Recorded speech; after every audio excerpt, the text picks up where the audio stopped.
Little storyteller. Barnaby the boat was a little blue boat. He lived in a sunny harbor with lots of other boats, big and small. Barnaby had bright yellow sails and a cheerful red rudder. The water in the harbor was always calm and sparkly, like 1,000 tiny diamonds dancing in the sun. One sunny morning, Barnaby's friend, Pip the fluffy bunny, hopped onto his deck. Pip had soft, white fur and long, twitchy ears.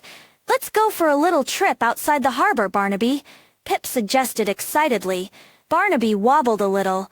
"Oh, Pip," he said, "I've heard there are big waves outside the harbor.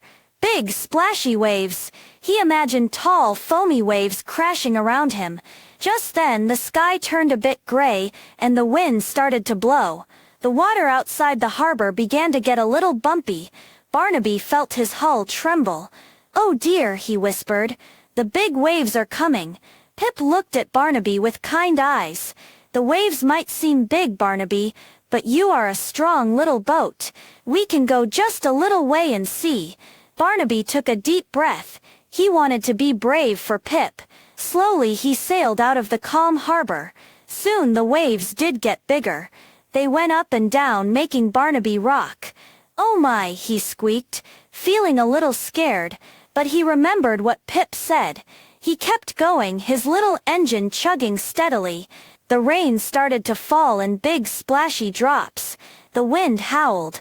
Barnaby felt small, but he didn't stop. He kept his little rudder straight and his sails caught the wind. Pip held on tight and cheered him on. "You're doing great, Barnaby."